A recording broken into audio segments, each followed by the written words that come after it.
I booked music. I couldn't book Lena Horne. There's so many people I couldn't touch. Terrible. How did you know who you could and couldn't You had a book. use? That's something I can never ever forgive or understand. I less understand. I can understand why the executives were so petrified at the network, that we not do anything, because it was Washington, whether it was McCarthy or whoever it might be. But now that I'm old enough, long enough in the tooth to think about it, I wonder why we didn't have the courage to just say, screw you, But we'd have probably all been fired. So this was very much during the Steve Allen years. It was very tough. The list was giant. People. Mostly the plethora were really Hollywood people, because writers, directors from Hollywood, more so than stars, some stars. I worked with Chaplin in later years on French television, and we often talked about it. Where did that book come from? Do you know? We never knew. I suppose it came from Washington. I don't know. And I remember Other Thread of Our Life, if we didn't give it, when they came to pick them up. I just wish I'd have had the brains at that time to, we didn't have immediate transposition with machines. But I think we only had one copy, as I recall, on the Tonight Show, and I think probably Harback had it, the producer. But we had to look through that. If we had an idea, first thing we'd do is look at that book. Isn't that horrible?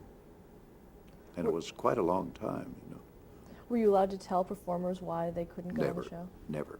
You just never called them or called their agent. Were you ever asked why a performer wasn't being Well, used? I'm sure they asked Billy, but the only time that directly affected me was, and I remembered it forever, was Lena Horne, and I just was absolutely white with rage, because I had known her so well. I knew her husband at that time, Lenny Hayton, was a good friend of mine.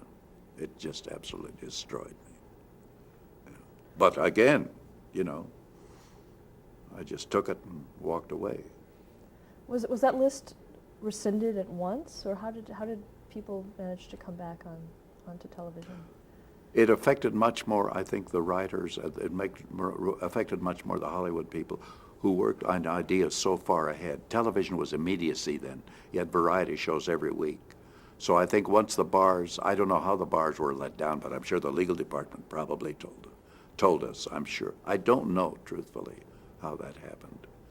And I wasn't, as I say, I only was in a manner, one of the victims of it. Because I had gone through that with Chevalier, who signed the Swedish Peace Prize. And after the war, he couldn't, he wanted to make a living. And he played Montreal. And he came back through here on his way back to Paris. And they put him in the brig it was in Idlewild Airport. It's now called Kennedy, because he was illegal. They had this list, like the blacklist. And Sinatra and I heard about it and got him out of the brig and put him in a hotel till he could leave this country. It was unbelievable. Sad. Gruesome.